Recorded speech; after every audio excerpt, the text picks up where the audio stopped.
নৈতিকতার প্রশ্নে কোনো আপোষ নয়। অন্যায় করলে দলের কেউই ছাড় পাবে না বলে জানিয়েছেন জামায়াত আমির ও বিরোধী দলীয় নেতা ডাক্তার শফিকুর রহমান।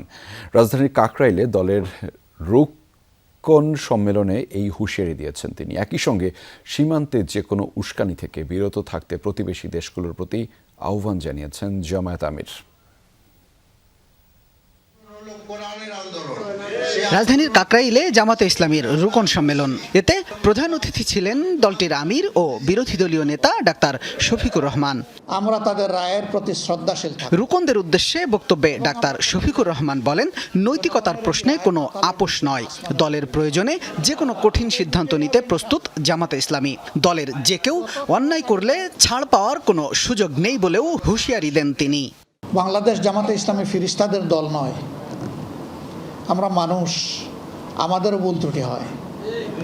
আমরা একটা কথা পরিষ্কার বলেছি যে অন্যায় আর জামাতে ইসলামী একসাথে চলে না। নৈতিকতার প্রশ্নে জামাতে ইসলামীতে কোনো ছাড় নাই। যদি সহনীয় মাত্রার কোনো লঙ্ঘন হয়, আমরা চেষ্টা করব সংশোধন করে তাকে দায়িত্ব পালনের সুযোগ দেওয়ার। কিন্তু সেই মাত্রাটা যদি ভারী হয়, তাহলে আমাদের কিছুই করার থাকবে না। এ সময় সীমান্তে উস্কানিমূলক আচরণ থেকে বিরত থাকতে প্রতিবেশী দেশগুলোর প্রতি আহ্বানও জানান তিনি।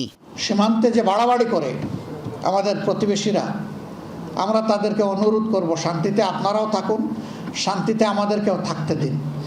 আমাদের শান্তি বিঘ্নিত হলে আপনারাও শান্তিতে থাকতে পারবেন না। আমরা উভয়ে শান্তিতে থাকতে চাই। আমরা তো কারো ব্যাপারে নাক গলাই না, হাত বাড়াই না। তাহলে আমাদের ব্যাপারে কেন নাক গলাবেন, হাত বাড়াবেন? সংবিধানের দোহাই দিয়ে গণভোটকে অবৈধ দাবি করা হলে জুলাই গণঅভ্যুত্থান এবং বর্তমান সরকারের বৈধতাও প্রশ্নের মুখে পড়বে বলেও মন্তব্য করেন জামাত আমির। বেশি সংবিধান কসলাইতে যাইয়েন না। সংবিধান কসলাইলে নিজেদের অস্তিত্ব আর খুঁজে পাবেন না। শামীম রেজা, যমুনা নিউজ, ঢাকা।